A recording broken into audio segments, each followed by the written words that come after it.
How to see Facebook password if you forgot on your iPhone.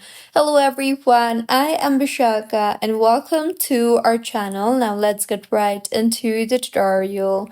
Apple has introduced the Passwords app on iPhone where you can easily go ahead and see the saved passwords, but it is really important for you to save the passwords in order to be able to see them later. So go ahead and open the Passwords application on your device, and you will be required to enter your Face ID or passcode in order to unlock the app.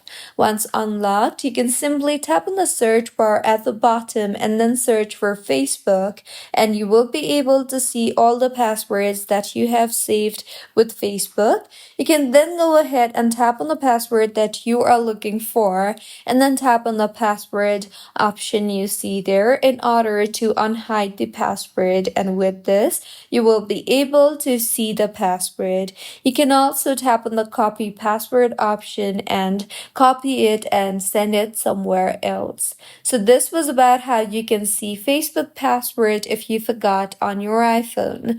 If you find this tutorial helpful, please like the video and do comment if you have any queries. Also, do subscribe to our channel for more helpful tutorials like this.